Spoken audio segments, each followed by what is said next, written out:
नमस्कार दोस्तों, मैं शुभम शर्मा पेश हूं आपके सामने लेकर आज अपना तीसरा chapter linear equation in two variable.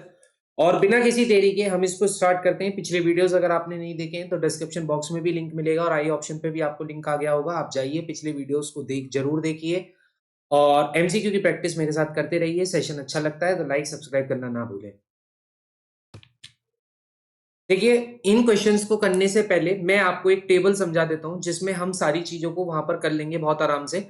ठीक है, जैसे सबसे पहले हमें पेयर ऑफ लीनियर इक्वेशन में एक टेबल हमें पता होनी चाहिए। अरे यार, ये कैसा बन गया भाई मेरी ड्राइंग से। तो इसलिए कोई बात नहीं, एक बार दोबारा ट्राई कर लेते हैं। देखो, हम चलो टेबल नहीं बनाते, ऐसे ही लिख देता हूं मैं। यहां लिख देता हूं रेशियोज, ठीक है, और यहां लिख देता हूं ग्राफिकल रिप्रेजेंटेशन, इधर लिख देता हूं सॉल्यूशन।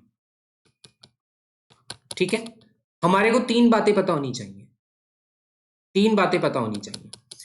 अगर मैं बात करूं जनरल इक्वेशन की, तो इन तीन बातों को पता होने के लिए हमें जनरल इक्वेशन पता होनी चाहिए कि हमारी कोई भी जो लीनियर इक्वेशन टू वेरिएबल्स की इक्वेशन होगी वो हमेशा इसी फॉर्मेट में होनी चाहिए, a1x plus b1y plus c1 बराबर 0। और दूसरी हमारी इक्वेशन होनी चाहिए a2x plus b2y plus c2 बराबर 0।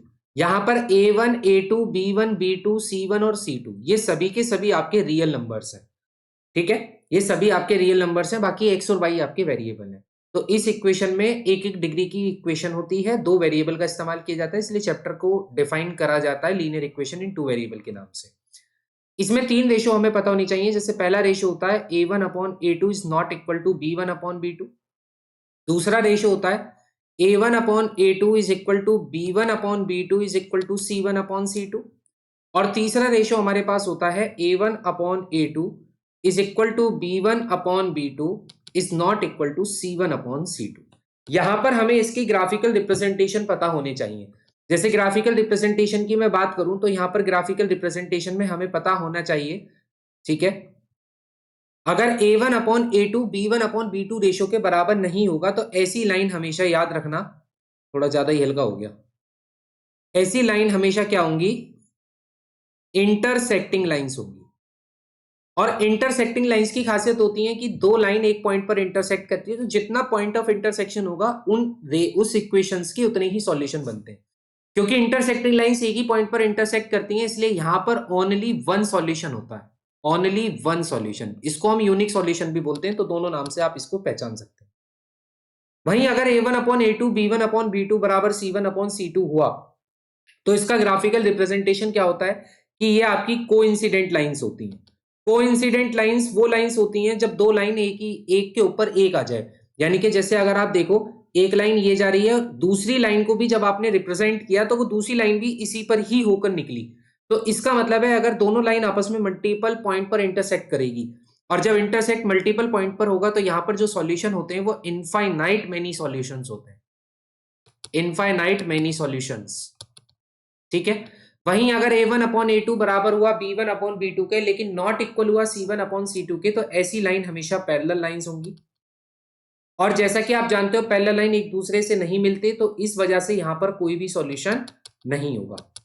ठीक है, और आपको यहां पर यह बात याद रखनी है कि एकमात्र यही आपका सॉल्यूशन होता है जो इनकंसिस्टेंट होता है, जिसकी कंसिस्टेंसी नहीं होती, यानी कि ये बिल्कुल इनकंसिस्टेंट सॉल्यूशन है। बाकी जो शुरू के दोनों होते हैं इनफाइनाइट और यूनिक सॉल्यूशन, इन दोनों सॉल्यूशंस की खासियत क्या है कि दोनों के दोनों सॉल्यूशन आपके कंसिस्टेंट होते हैं। ठीक है, इनकी कंसिस्टेंसी पे भी क्वेश्चन आता है, तो इसलिए आप इन सारी बातों को याद रखें।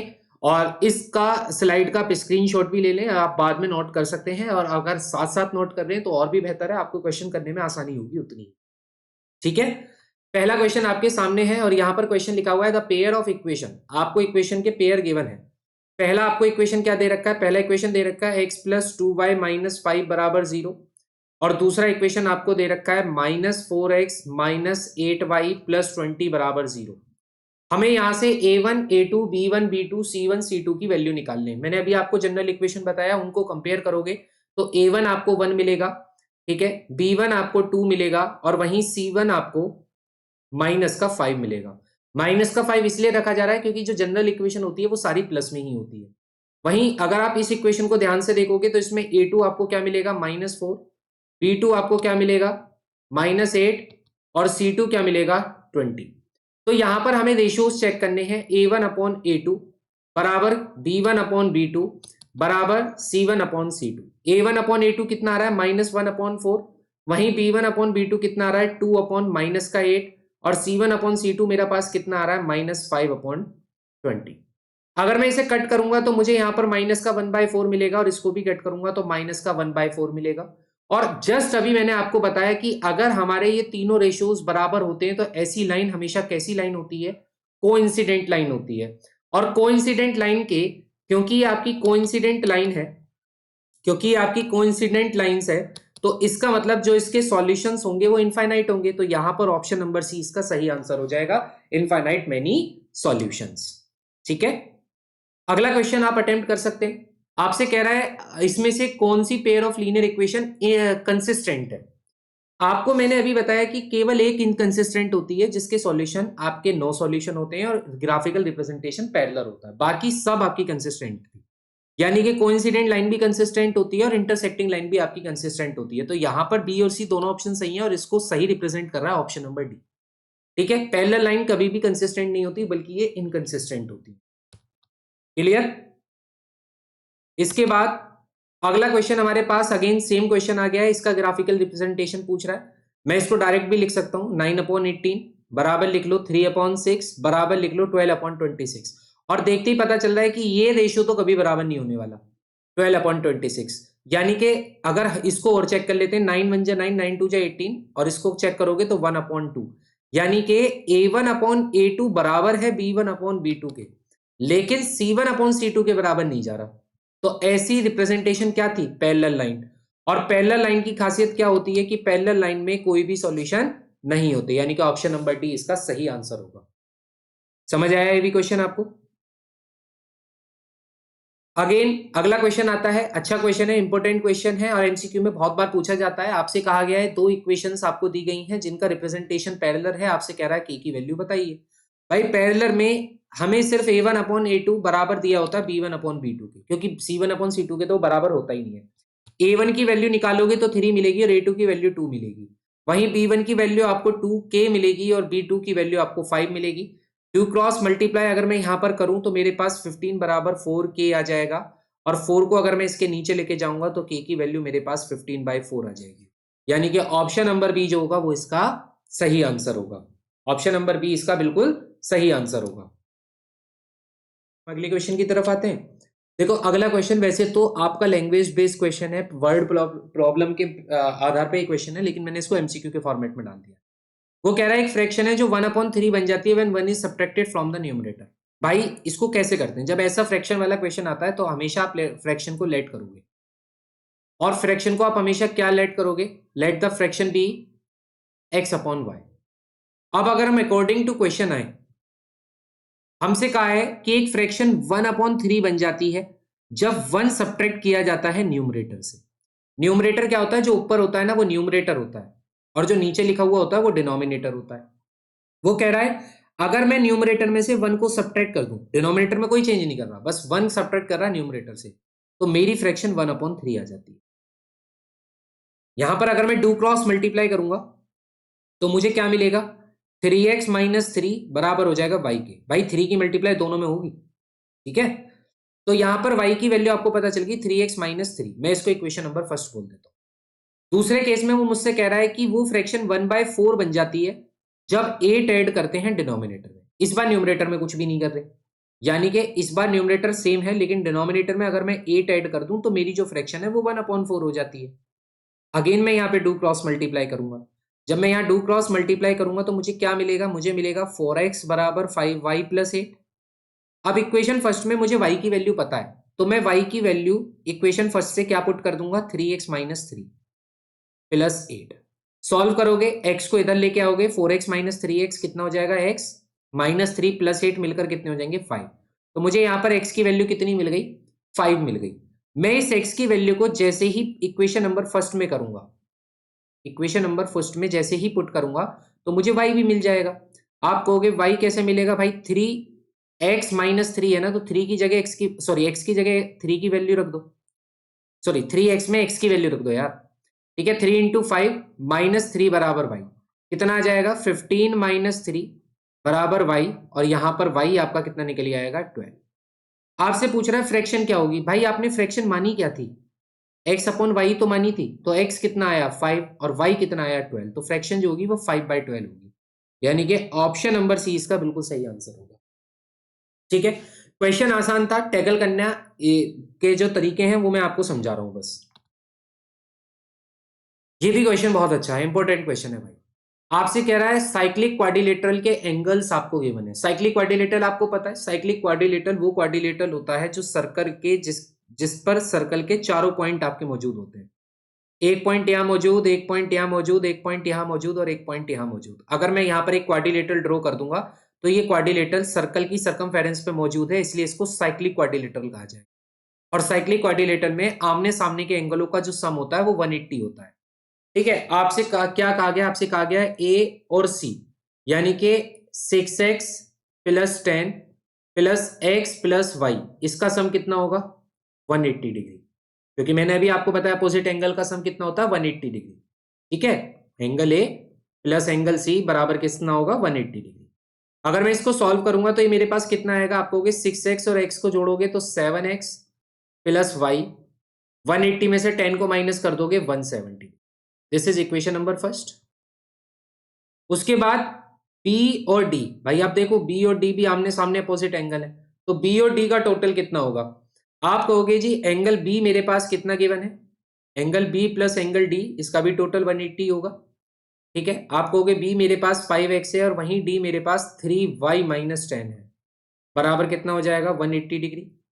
यहां पर मेरे को इक्वेशन मिलेगी 5x प्लस 3y बराबर 190 डिग्री, माइनस का 10 उधर जाएगा प्लस हो जाएगा। This is equation number second, ये आपकी क्या हो जाएगी इक्वेशन नंबर सेकंड हो जाएगी। ठीक है, अब हमारे पास क्या आ गया, हमारे पास दो इक्वेशन आ गई, कौन कौन सी, पहली इक्वेशन मेरी बनी 7x प्लस वाई बराबर 170।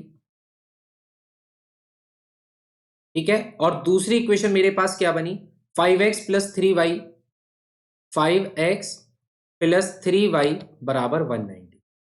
ये मेरे पास दो इक्वेशन बनी, पहली और दूसरी। अब जब भी आपको ऐसी दो इक्वेशन सॉल्व करनी होती है तो आपको सबसे आसान मेथड होता है एलिमिनेशन मेथड। आप या तो x का वेरिएबल सेम करो या y का वेरिएबल सेम करो, आपको जो भी सबसे आसान लगेगा आप वो काम यहां पर अपनाओ। अगर आप ध्यान से देखो x को सेम करने में मुझे ज्यादा बड़े नंबर्स की मल्टीप्लाई करनी पड़ेगी, वहीं y को सेम करने में मुझे सिर्फ पहली इक्वेशन में मल्टीप्लाई करनी है, और वो भी किसकी करनी है, ये तो थोड़ा हमें क्रॉस जैसा दिख गया। ठीक है, पहली इक्वेशन में मल्टीप्लाई करनी है और वो भी पूरी इक्वेशन में किसकी मल्टीप्लाई कर दूं, अगर मैं 3 की मल्टीप्लाई, तो मेरे पास जो इक्वेशन बनेगी वो क्या बनेगी, अगर मैं इस इक्वेशन में 3 की मल्टीप्लाई करूंगा 7 3 जा 21x, 3 की y में करूंगा तो 3y, और बराबर 170 की 3 में करूंगा तो 510।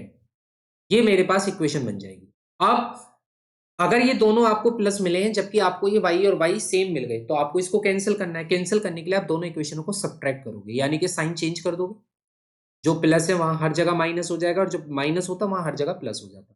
ये तो जाएगा आपका कट। 5x और 21x को माइनस करोगे, माइनस का 16x आएगा। 190 में 510 को घटाओगे तो कितना आएगा आपके पास भाई 6, ये आपका घटेगा 0 2 और 3, इतना ही आएगा 320। ठीक है, लेकिन माइनस का आएगा, 320 भी किसका आएगा माइनस का, इसको हटा लेते हैं, माइनस का 320। भाई माइनस से माइनस काट दोगे, x की वैल्यू आपको मिल जाएगी 20, x की वैल्यू आपको 20 मिल गई। इस x की वैल्यू को आप कहीं भी पुट कर दो, चाहे पहले में कर दो चाहे दूसरे में पुट कर दो। अगर पहली इक्वेशन में पुट करते हो 7x प्लस वाई बराबर 170 में, तो 7 मल्टीप्लाई एक्स आपको 20 दे रखा है, प्लस में y बराबर 170, सॉल्व करोगे 140 प्लस y बराबर 170, और जहां पर आपको y की वैल्यू कितनी आ जाएगी 30 डिग्री। तो x आपका 20 डिग्री होगा और y आपका 30 डिग्री होगा, यानी कि ऑप्शन नंबर बी इसका सही आंसर होगा, x 20 y 30। क्वेश्चन समझ आया आपको। ठीक है, अगले क्वेश्चन की तरफ आते हैं। The value of c for which the pair of linear equation will have infinite many solution. भाई अगर इनफाइनाइट मेनी सॉल्यूशन होते हैं तो याद रखना A1 अपॉन A2 बराबर होता है B1 अपॉन B2 बराबर होता है C1 अपॉन C2। इक्वेशन आपको गिवन है CX माइनस वाई बराबर 2 लिखा हुआ है, लेकिन इस 2 को भी इधर लेके आओ, -2 बराबर 0, क्योंकि इक्वेशन को जब मैंने समझाया था तो RHS में 0 थी, LHS में सारी वैल्यू थी मेरी। ऐसी दूसरी इक्वेशन को अगर देख रहे होगे तो ये होगा 6x माइनस 2y, ये प्लस का 3 है, इसको भी इधर लेके आओगे तो -3 बराबर 0। अब कंपेयर करने पर आपको पता चल जाएगा A1 की वैल्यू C है और वहीं A2 की वैल्यू 6 है, B1 की वैल्यू -1 है और B2 की वैल्यू -2 है, C1 की वैल्यू -2 है और C2 की वैल्यू -3 है। ठीक है, अब किसी को भी कंपेयर कर लो, C की वैल्यू हर जगह से सेम आ जाएगी। अगर मैं केवल इन दोनों को कंपेयर कर लूंगा तो भी मेरा आंसर आ जाएगा। ठीक है, माइनस से माइनस तो खत्म ही हो गया। यहां आपका C/6 बराबर 1/2 आ गया, 2 से आप इसको काट दो 3 और 3 की मल्टीप्लाई 1 में करोगे तो C की वैल्यू जो आएगी वो आपकी कितनी हो जाएगी, 3 हो जाएगी। यानी कि ऑप्शन नंबर ए जो होगा वो बिल्कुल सही आंसर होगा, C की वैल्यू आपकी कितनी आ जाएगी, 3 आ जाएगी। अगला क्वेश्चन आपके सामने है, आपसे कह रहा है किसके लीनियर इक्वेशन होगा, यूनिक इक्वेशन होगा। यानी कि आपको यहां पर क्या क्या गिवन है, आपको गिवन है कि x की वैल्यू 2 है, y की वैल्यू -3 है। इसमें से कौन सी इक्वेशन यूनिक सॉल्यूशन को रिप्रेजेंट करती है। तो आप यहां पर क्या चेक करोगे, आप यहां पर ये चेक करोगे कि कौन सी इक्वेशन में A1 अपॉन A2 का रेशो B1 अपॉन B2 के रेशो के बराबर नहीं है। सिंपल सी कहानी आपको चेक करनी है। ठीक है, और नहीं तो आपको सॉल्यूशन भी गिवन है, आप पुट करके भी चेक कर सकते हो, आप पुट करके भी चेक कर सकते हो तो भी आपको आंसर मिल जाएंगे। चलो, x की वैल्यू जैसे आपको पहली इक्वेशन दे रखी है x प्लस वाई बराबर -1 और एक लिखा हुआ है 2x माइनस 3y बराबर -5। अगर मैं x की जगह 2 पुट करूं और y की जगह -3 पुट करूं तो मेरा पहला सॉल्यूशन तो बिल्कुल सेटिस्फाई कर रहा है। यहां पर क्या ये यहां पर भी सेटिस्फाई करेगा, x की जगह 2 रखना है और y की जगह -3 रखना है बराबर -5, यानी कि 4 और ये माइनस माइनस हो जाएंगे प्लस बराबर -5, यानी कि यही कहानी गलत होगी। तो इसका मतलब ये पहली इक्वेशन तो इसका बिल्कुल भी आंसर नहीं है। ठीक है, दूसरी इक्वेशन में सेटिस्फाई कर रहा है क्या, 2 इंटू 2 प्लस 5 इंटू -3, तो 4 -15 यानी कि -11, ये तो सेटिस्फाई कर गया। दूसरा भी सेटिस्फाई करेगा, 4 मल्टीप्लाई एक्स की जगह 2 रखना है और वाई की जगह क्या रखना है, -3, 4 दूनी 8, यहां बचेगा -30, ये -22, यानी कि यहां पर दोनों में वेरीफाई हो गया। तो इसका मतलब ऑप्शन नंबर बी ही इसका सही आंसर है, क्योंकि यहां सॉल्यूशन गिवन थे, सॉल्यूशन गिवन है तो सीधा पुट करके चेक कर लो, LHS बराबर RHS जिसमें भी दोनों में हो जाए, केवल एक में नहीं दोनों में इक्वल हो जाए, वही आपका ऑप्शन हो जाएगा। ठीक है, अगला क्वेश्चन आपका एज का है। एज के क्वेश्चन कैसे करते हैं भाई, यहां पर कहा गया है कि फादर की जो एज है वो अपने पुत्र की एज का 6 गुना है, 6 टाइम्स। तो आप लेट करो, क्या लेट करोगे, आप लेट करो सन की एज, क्योंकि अगर मुझे पुत्र की एज पता चल गई तो मुझे फादर की एज तो अपने आप पता चलेगी। अगर मैं लेट करता हूं कि सन की एज x है तो फादर की एज कितनी आएगी, सॉरी क्या लिख दिया, तो फादर की जो एज आएगी वो आपकी इस सन का 6 गुना आ जाएगी, यानी कि 6x। यही है या नहीं। फिर वो आपसे कह रहा है 4 ईयर हेंस, हेंस का मतलब होता है बाद में, बाद में 4 साल बाद में फादर की जो एज है, 4 साल बाद में फादर की जो एज है वो 4 गुना हो जाती है अपने ही पुत्र की एज के। 4 साल बाद आप कहोगे आफ्टर 4 ईयर्स, आफ्टर 4 ईयर्स, 4 साल बाद जो पिता की एज है वो पुत्र की एज का 4 गुना हो जाती है। भैया पिता आज से 4 साल पहले 6x का था, 4 साल बाद पिता की एज ही 6x+4 होगी। पहली बात तो सन आज से 4 साल पहले x साल का था, लेकिन 4 साल बाद सन भी आपका कितने साल का होगा, x+4 का। और बाहर आपसे कह रहा है 4 गुना हो जाती है तो मल्टीप्लाई बाय 4, यही होगा।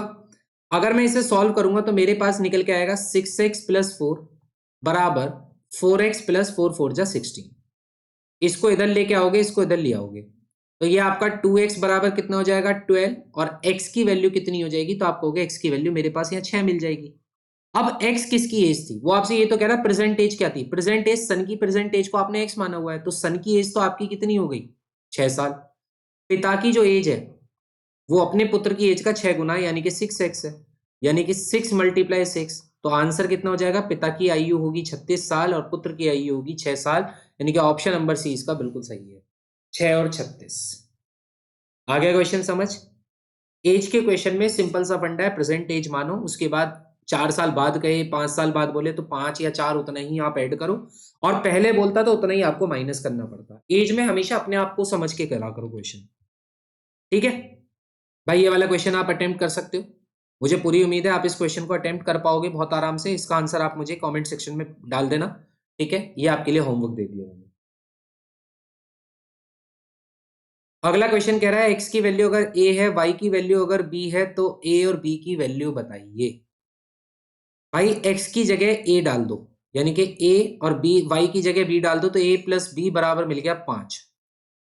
फिर x की जगह आपने a लिख दिया और y की जगह आपने b लिख दिया, बराबर मिल गया 4। क्या आप इन दोनों इक्वेशनों को सॉल्व नहीं कर सकते? कर सकते हो ना? पहले इक्वेशन में 3 की मल्टीप्लाई कर लो, क्योंकि b को सेम कर सकते हो आराम से, और एक प्लस एक माइनस है तो आसान रहेगा। अगर मैं 3 की मल्टीप्लाई करूंगा तो इक्वेशन बन जाएगी 3a प्लस 3b बराबर 15। अगर मैं इसको सॉल्व करूं, हालांकि मैंने बोला आपसे था लेकिन कर मैं ही गया, 3a प्लस 3b बराबर 15 दे रखा है, और वहीं दूसरी इक्वेशन आपको 2a माइनस 3b बराबर 4 दे रखी है। ये गया कट, तो 5a बराबर किसके हो जाएगा? 15 और 4 19, यानी कि a की वैल्यू आपको कितनी मिल गई? 19/5। डी की वैल्यू आप कैलकुलेट कर लेना, हालांकि ऑप्शन नंबर डी ही इसका आंसर है, ठीक है? क्लियर है ये वाली बात? अगला क्वेश्चन, इसमें आपको किसकी वैल्यू निकालनी है भाई? ए की रिलेशन बताना है, इनफाइनाइट मैनी सॉल्यूशन है again. a1/a2 should be equal to b1/b2 should be equal to c1/c2। भाई a1 कितना हो गया? 2, और वहीं a2 कितना होगा? पूरा का पूरा 2a, बराबर b1 कितना हो गया? 3, और b2 कितना हो जाएगा? पूरा का पूरा a प्लस 6, बराबर c1। देखो ये प्लस का 7 है, इधर लेके आओगे माइनस का 7 हो जाएगा। ये प्लस का 28 है, इधर लेके आओगे माइनस का 28 हो जाएगा। माइनस से माइनस भी कट हो गया, इसको इससे कट कर दोगे 1/4। मुझे क्या चाहिए? मुझे तो आपका रिलेशन पूछ रहा है वो, ठीक है? अच्छा बी भी था क्या यहाँ पे कहीं? बी तो यार इस इक्वेशन में कहीं भी नहीं लिखा हुआ, बी तो इसमें कहीं भी नहीं लिखा हुआ, इसने ऑप्शन कैसे दे दिए बी वाले? चलो भाई मैं ए की वैल्यू निकाल रहा हूँ, इसमें बी तो कहीं लिखा हुआ ही नहीं है, ठीक है? अगर आप ए की वैल्यू निकालना चाहते हो तो आप जिसे आसानी से कंपेयर कर सकते हो, इसे ही कंपेयर कर पाओगे आसानी से। 2/2a बराबर किसके दे रखा है? 1/4 के। भाई 2 से 2 कट गया, ए की वैल्यू 4 आ गई, ए की वैल्यू 4 आ गई। इसमें ऑप्शन सारे ये कट कर देना, ए की वैल्यू वाले ऑप्शन थे, तो ए की वैल्यू आपकी 4 होगी, क्योंकि बी तो यहाँ है ही नहीं ना, तो ए और बी का रिलेशन बनाओगे कैसे? ठीक है, अगला क्वेश्चन देखते हैं। इसमें से कौन सी लीनियर इक्वेशन इनकंसिस्टेंट है? बस वही इनकंसिस्टेंट होगी जिसमें a1/a2 बराबर b1/b2 not equal to c1/c2 होगा। आप चेक कर सकते हो वर्बली भी, देखो 1/2 आ गया रेशो, 1/2 आ गया रेशो, जबकि यहाँ 7/5 आया, पहले में ही बराबर नहीं है, ऑप्शन पहला ही सही है। वही तो कह रहा कौन सी है, जब पहली मिल गई तो फिर दूसरे में हमें जाना ही क्यों है? ठीक है, अगला क्वेश्चन आता है। यहां कह रहा है दो नंबर है जिनका रेशो आपको दे रखा है 5/6, अगर दोनों में से 8/8 सब्ट्रैक्ट कर दें तो रेशो आपका 4/5 आ जाता है, तो बताओ नंबर क्या होंगे? अब इस क्वेश्चन को भी करने के लिए आप पहले लेट करोगे क्या, कि two numbers are in the ratio be x/y, आप x रेशो y में मान लो। अकॉर्डिंग टू क्वेश्चन आपसे क्या कह रहा है कि जो रेशो है दोनों नंबर्स का वो आपको 5/6 दे रहा है। अगर मैं यहां से डू क्रॉस मल्टीप्लाई करूं तो मुझे क्या मिल जाएगा? 6x बराबर 5y मिल जाएगा, ठीक है? x की वैल्यू कितनी मिल जाएगी? तो 5/6y मिल जाएगी, ये मेरी इक्वेशन नंबर फर्स्ट हो जाएगी। फिर दूसरे में कह रहा है अगर 8 सब्ट्रैक्ट कर दें हर एक नंबर से तो रेशो 4/5 हो जाता है। 8 ऊपर में से भी घटा दो, 8 नीचे में से भी घटा दो, तो रेशियो पर क्या हो जाता है? 4/5। अगेन डू क्रॉस मल्टीप्लाई, 5 की सब में होगी तो 5x माइनस 40 आएगा, 4 में सबकी होगी तो 4y माइनस 8 4 जा 32। ठीक है भाई, अब x की वैल्यू आप यहां पे पुट कर लो, 5 मल्टीप्लाई एक्स की जगह क्या डाल दो 5/6 y माइनस 40 बराबर 4y माइनस 30, यही होगा। अगर हम इसे सॉल्व करेंगे तो ये कितना आ जाएगा, ये आपका कितना आ जाएगा, मैं एक नया वो ले लेता हूं पेज। तो ये हमारे पास कितना आ जाएगा 5 5 जा 25/6 25/6y माइनस 40 बराबर 4y माइनस 32। वाई को एक तरफ कर देते हैं और नंबर को उठा के इधर ले आते हैं। भाई 25/6y माइनस 4y बराबर हो जाएगा माइनस का 32 प्लस में 40। इसको एलसीएम लेके सॉल्व करोगे तो ये आपके पास आ जाएगा 25y माइनस 24y/6 और इधर आपका आ जाएगा 8, यानी कि y/6 बराबर 8 और y की वैल्यू मेरे पास आ जाएगी 8 6 48, यही आएगी, यही वैल्यू आएगी। वही हमने x को क्या माना हुआ है, x हमारा जो निकला था वो 5/6y था, यानी कि x बराबर 5/6 और y की वैल्यू आई 48। कट करोगे तो आपके पास x की वैल्यू भी आ जाएगी जो कि कितनी होगी 40। तो x मेरा 40 होगा, y मेरा 48 होगा, यानी कि option number C is the right answer. क्या क्वेश्चन समझ आया, कोई दिक्कत तो नहीं है भाई, क्वेश्चन समझ आ गया ये वाला, ठीक है। अगले क्वेश्चन की तरफ आए भाई। इस इक्वेशन का देखो, याद रखना जितनी भी लीनियर इक्वेशंस होती हैं, जितनी भी लीनियर इक्वेशंस होती हैं, इन सभी का ग्राफ हमेशा एक स्ट्रेट लाइन होती है, बस इतना याद रखना है। सभी लीनियर इक्वेशन का ग्राफ स्ट्रेट लाइन होता है और वहीं सभी क्वाड्रेटिक इक्वेशन का ग्राफ पैराबोला होता है। क्या होता है, पैराबोला। तो ये लीनियर इक्वेशन है क्योंकि इनमें डिग्री 1 है, इसलिए इसका जो ग्राफ बनेगा वो स्ट्रेट लाइन होगा, ठीक है। ये आप अब खुद करेंगे, अभी एज वाले क्वेश्चन मैंने आपको करवाया है, एक बिल्कुल ऐसा ही करवाया है, तो बहुत आराम से आप यहाँ पे कर सकते हैं। यहाँ पर बस एगो है, याद रखना एज 5 साल पहले आपको पता करनी है, ठीक है, वहां लेटर में था। रक्षित, अगले क्वेश्चन पर आते हैं। कह रहा है Rakshita has only 1 rupees and 2 rupees coin with हर।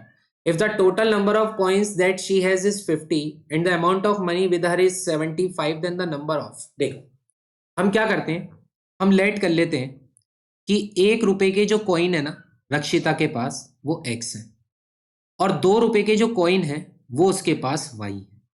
सबसे पहले तो हमने ये जो x और y माने ना, ये कॉइन की वैल्यू नहीं, ये नंबर ऑफ कॉइन्स है। 1 रुपए के सिक्के x, 2 रुपए के सिक्के y, और इस तरीके से टोटल कॉइन हमें दे रखा है, टोटल नंबर ऑफ कॉइन्स उसके पास जो है वो 50 है, यानी कि x प्लस y की वैल्यू हमें पता है कि 50 है। फिर कह रहा है अमाउंट ऑफ मनी। अब जो वो अमाउंट ऑफ मनी कह रहा है भाई, x रुपए के सिक्के 1 रुपए के हैं, y रुपए के सिक्के 2 रुपए के हैं, और इस तरीके से टोटल रुपए कितने बन रहे हैं 75 रुपीज। तो यानी कि x प्लस 2y वैल्यू कितनी हो जाएगी 75। Equation number first, equation number second. इसमें तो किसी को मल्टीप्लाई करने की भी जरूरत नहीं है, बस आपको सॉल्व करना है। x प्लस वाई बराबर 50 दे रखा है और x प्लस 2y बराबर आपको 75 दे रखा है। भाई साइन आप चेंज कर दो, ये तो जाएगा cut, -2y plus y minus का y, और -75 प्लस 50 माइनस का 25, इससे ये जाएगा कट, y आ जाएगा 25, यानी कि 2 रुपए के सिक्के उसके पास 25 है। वहीं x रुपए के सिक्के अगर मैं निकालना चाहता हूं तो दोनों सिक्के ही आपके पास 50 थे जोड़कर, तो x भी कितने हो जाएंगे 25। तो कहने का मतलब क्या है कि रक्षिता के पास 1 रुपए के सिक्के भी 25 हैं और 2 रुपए के सिक्के भी उसके पास 25 ही हैं, तो यानी कि ऑप्शन नंबर डी इसका सही आंसर है। आ गया समझ, ऑप्शन नंबर डी इसका बिल्कुल सही आंसर होगा। y is equal to 4x, ये जो ग्राफ होगा ये किसके पैरेलल होगा, y is equal to 4x। देखो अगर मैं x की वैल्यू यहां पर 0 पुट करूं, लेट x की वैल्यू अगर मैं 0 पुट करूं तो y कितना आएगा मेरे पास, आप कहोगे y मेरे पास 0 पुट आएगा, यानी कि मिनिमम पॉसिबिलिटी ये है कि दोनों के जो कोऑर्डिनेट हैं वो 0 0 हो सकते हैं। उसके बाद मैं 1 रखूंगा, 2 रखूंगा, -1 -2 रखूंगा, लेकिन ये बात पक्की है कि जो भी लाइन इसकी है y बराबर 4x की बनेगी वो हमेशा इस ओरिजिन से ही पास होती हुई जाएगी, भले ही वो ऐसे जाए या ऐसे जाए, लेकिन ये बात पक्की है कि वो हमेशा ओरिजिन को पास करेगी। तो इसलिए इसका option number D right answer होगा, पासिंग थ्रू द ओरिजिन, ठीक है। और हमारी आज की वीडियो का लास्ट क्वेश्चन हमारे पास आता है और ये रहा आपका क्वेश्चन। फिर एक क्वेश्चन मैं आपको होमवर्क में और दूंगा इसके बाद, ठीक है। In a competitive exam 1 mark is reward for each correct answer. एक कॉम्पिटेटिव एग्जाम में 1 नंबर आपको हर सही उत्तर के लिए दिया जाता है, वहीं हाफ नंबर डिडक्ट हो जाता है हर रॉन्ग आंसर के लिए। आपने आंसर किए 120 क्वेश्चंस जिसमें से आपको 90 मार्क्स मिले, तो बताओ कितने क्वेश्चंस आपने सही किए थे। अच्छा क्वेश्चन है, इंपॉर्टेंट क्वेश्चन है और हर बार कंफ्यूजन क्रिएट कर ही देता है। ऐसे में आपको क्या करना है, आप हमेशा ये करो, लेट क्या आप लेट कर लो कि जो राइट क्वेश्चंस है, ठीक है, आप हमेशा क्या करो कि लेट कर लो कि जो आपके राइट क्वेश्चंस हैं, बल्कि राइट क्वेश्चंस नहीं, राइट आंसर कहेंगे ना, जो हमारे राइट आंसर्स हैं उसको मैं एक्स मान लेता हूं और जो रॉन्ग आंसर्स हैं उनको मैं कितना मान लेता हूं। मतलब मैं किसी एग्जाम में एक्स क्वेश्चन सही करता हूं और वाई क्वेश्चंस गलत कर देता हूं। अब आपको पता है उसको 90 मार्क्स मिले भाई, उसको क्या मिले 90 मार्क्स, और टोटल क्वेश्चंस कितने 120। मैं जो सही कर रहा हूं, मैं जो गलत कर रहा हूं, टोटल मिलाकर मैंने क्वेश्चन कितने करे 120। बस यहां पर एक बात याद रखना कि आप इसमें कोई भी क्वेश्चन ना छोड़ें, मतलब आपने सारे क्वेश्चन अटेम्प्ट किए, आप ऐसा मान के चलेंगे। अगर आप कोई भी क्वेश्चन लीव करेंगे फिर नंबर ऑफ क्वेश्चंस आपको कहीं ना कहीं दिक्कत करेंगे, ठीक है। तो आप ये मान लो कि जितने मैंने सही किए, जितने मेरे गलत हुए, मिलकर टोटल क्वेश्चन मैंने 120 किए। पहले क्वेश्चन मेरे पास आ गया। दूसरा वो ये कह रहा है कि मैंने सही किए एक्स क्वेश्चन, मुझे हर सही क्वेश्चन पर 1 नंबर मिलेगा।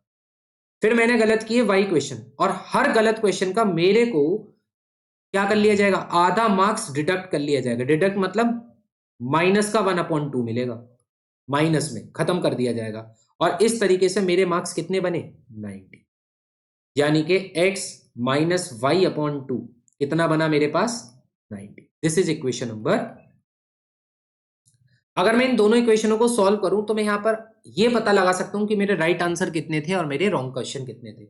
आप कहोगे x प्लस वाई बराबर 120 है, वहीं x माइनस ये y अपॉन 2 को आप आसानी से 0.5y भी लिख सकते हो, ठीक है। कैलकुलेशन करने के बस कुछ ट्रिक्स होते हैं जो आपको आने चाहिए। इसको प्लस से माइनस कर देते हैं, माइनस से प्लस कर देते हैं, प्लस से माइनस कर देते हैं, इससे ये गया कट। एक में से आधा गया तो कितना, सॉरी ये तो जुड़ गया ना, तो जुड़ गया तो कितना हो गया। अगर आप 1 में 0.5 को ऐड करोगे तो ये हट क्यों नहीं रहा, रुको हट गया। 1 में अगर 0.5 को ऐड करोगे तो 1.5y बराबर किसके हो जाएगा, 120 में से 90 गए तो कितने हो जाएंगे 30। पॉइंट हटाओगे नीचे एक जीरो आएगी, ये जीरो उधर पहुंचेगी, y बराबर हो जाएगा 300/15।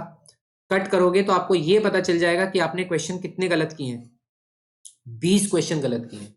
जबकि टोटल क्वेश्चन 120 थे, तो खुद बताओ सही कितने करेंगे। 120 क्वेश्चन टोटल थे जिसमें से 20 आपने गलत कर दिए, तो टोटल जो आपने सही क्वेश्चन किए वो 100 क्वेश्चन है। तो आपका ऑप्शन नंबर ए जो है वो इसका बिल्कुल राइट आंसर है, ठीक है। 100 क्वेश्चन आपने जो अटेम्प्ट किए थे वो बिल्कुल सही थे। क्लियर है भाई, कोई दिक्कत तो नहीं। और ये वाला क्वेश्चन जो है ये आपको अटेम्प्ट करना है खुद से। फिर मैं नेक्स्ट वाले वीडियो में इस क्वेश्चन को आपको इसका आंसर भी समझाऊंगा, अगर किसी की कोई डाउट रहता है। अन्यथा अगर आपसे हो जाए तो बहुत ही बढ़िया है, ठीक है। मिलते हैं नेक्स्ट वीडियो में, तब तक के लिए जय हिंद जय भारत। सभी लोग अपना ध्यान रखेंगे, चैनल पे नए हैं तो सब्सक्राइब करके जरूर जाएंगे। Thank you.